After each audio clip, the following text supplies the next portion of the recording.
Halo, assalamualaikum warahmatullahi wabarakatuh. Selamat datang kembali di channelnya Pekerja Migran Indonesia. Kawan-kawan semuanya, hari ini kita membahas informasi terbaru tetap mengenai aplikasi Livumsif. Kemudian disusul tentang agensi daerah Votan dan Dumun. Ini dicabut lisensinya, biarkan kawan lebih berhati-hati terhadap agensi ini. Kemudian yang ketiga yaitu pembahasan mengenai bentrok sesama PRT kemarin Minggu di daerah Samsuipo. Kenapa aku membahasnya? Karena banyak sekali aku melihat ya bahwa mereka tuh banyak menyoroti kejadiannya ya. Jadi ada beberapa tambahan informasi yang aku rasa ini bisa kita pelajari bersama ya. Yuk kita mulai dengan informasinya. Oke, yang pertama, kawan-kawan semuanya, channel ini kemarin udah membahas masalah aplikasi Livumsif ya. Yaitu aplikasi untuk pemberitahuan tentang Anda terpapar atau enggaknya dan juga tentang vaksin Anda ya. Oke, sekali lagi informasinya yaitu buat kawan-kawan semuanya untuk tidak menghapus aplikasi Livumsif Anda ya, usahakan untuk tidak menghapusnya. Oke, kenapa kok tidak boleh dihapus? Ini karena Anda harus menunjukkan catatan vaksin, dan ini di aplikasi tersebut ini ada rekodnya ya, rekod vaksin yang pertama. Kemudian yang kedua, ketika Anda ini mau masuk ke restoran, jika tidak bisa ngetut memakai aplikasi tersebut, Anda kan bisa menggunakan memakai catatan vaksin berupa selembaran.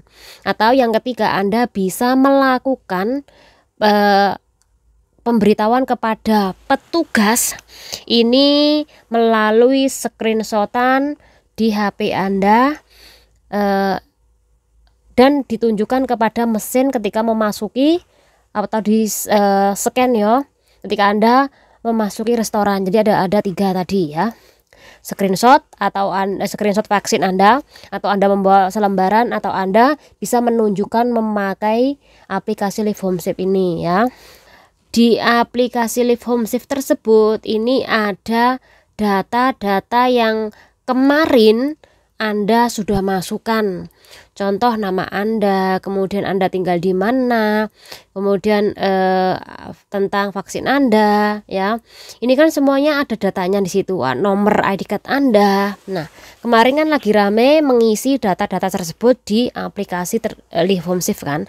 Nah, di situ kan sudah ada. Jadi sewaktu-waktu nanti ada pengujian wajib di flat Anda sudah ada atau memiliki catatan tentang pribadi Anda, tinggal menyodorkan ke petugas ya. Jadi ada dua, pertama catatan vaksin Anda, kemudian ada data-data Anda yang sudah diisi. Jadi usahakan untuk tidak menghapusnya ya. Oke, kita beralih ke informasi tentang agensi yang lisensinya dicabut oleh Departemen Imigrasi, yaitu di daerah Votan dan Dumun. Ya, ini melanggar bisnis sebagai operator agensi ketenagakerjaan PRT. Nah, kenapa kok bisa dicabut? Nah, ini yang pertama adalah gagal memasukkan semua hal yang diperlukan dalam tanda terima pembayaran. Jadi ketika si majikan dan Anda melakukan kontrak kerja, di situ kan seharusnya ada resip sebagai pembayaran mengambil Anda. Nah, di situ tidak ada sebagai tanda terima pembayaran ya ketika si majikan mengambil Anda. Nah, hal ini dianggap sebagai dokumen-dokumen pelengkap ketika mencari dan mengajukan kontrak kerja antara majikan dan CC. Jadi ini semuanya tidak ada ya. Kemudian yang kedua, kurang komplitnya persyaratan dalam pengurusan kontrak kerja berupa formulir kontrak kerja. Ini kadangkala nggak dilengkapi. Kan lucu ya.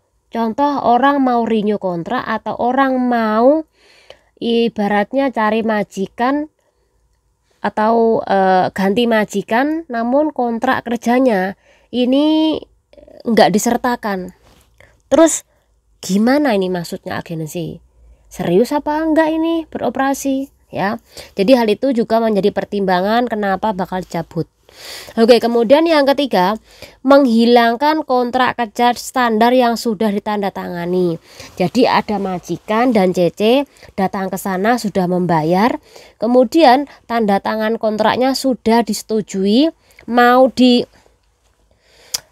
ibaratnya adalah mau dikirimkan ke imigrasi, ternyata kontrak kerjanya ini tidak ada.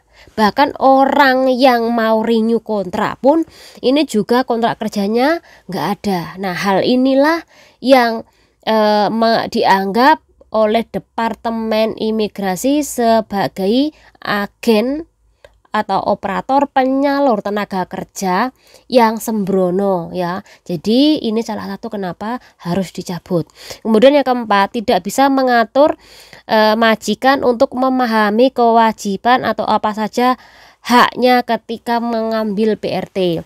Mbak bayangi aja kalau ada majikan yang datang ke situ mencari BRT, agensi apa hak aku dan apa kewajibanku ketika mengambil BRT, nggak bisa menjawab.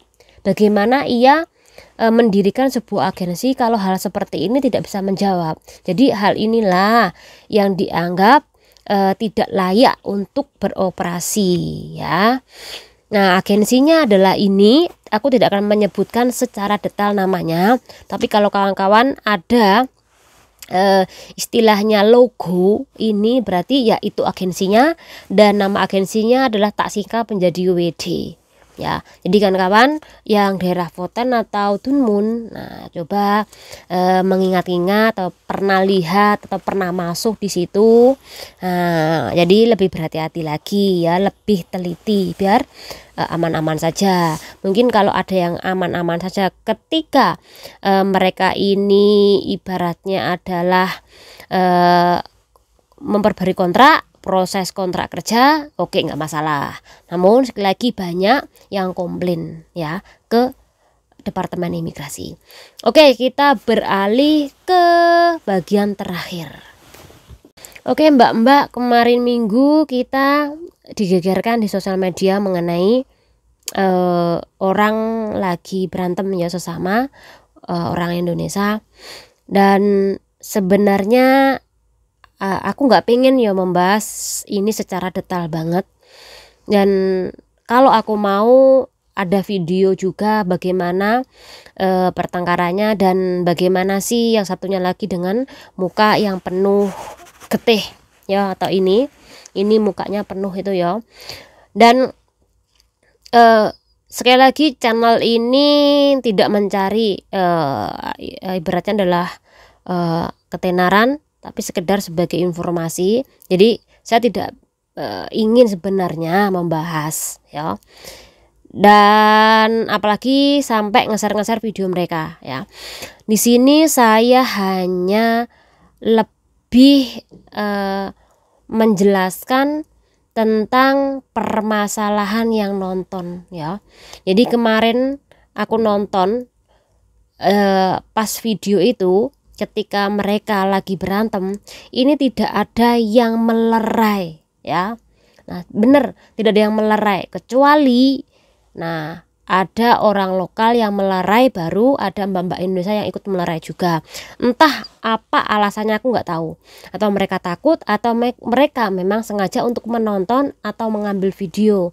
Tapi sekali lagi semoga mbak-mbak yang di subscribe yang subscribe channel ini diantaranya lah, semoga ibaratnya kalau melihat kejadian seperti itu, kalau bisa dipisah ya, jangan di video dan jangan ditonton sampai habis, apalagi sampai babak belur.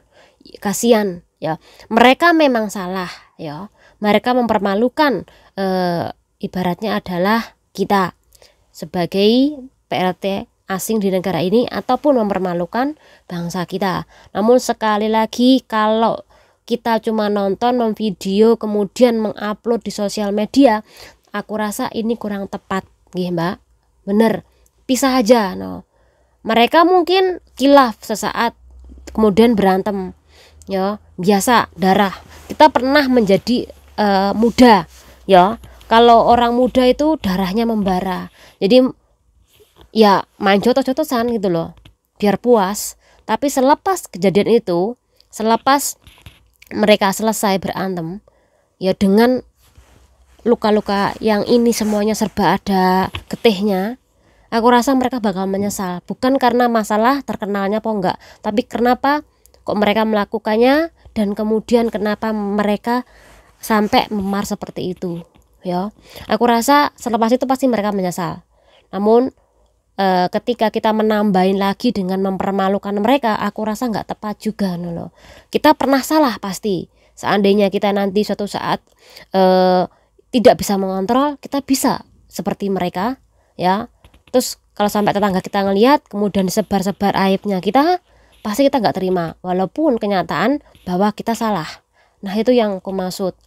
Pembelajarannya itu bukan pembelajaran untuk membuat si mbak yang berantem itu kapok, ya. Enggak ada. Itu seandainya saya di situ, aku akan mencoba untuk melerena dan ya udah, udah jangan berantem lagi.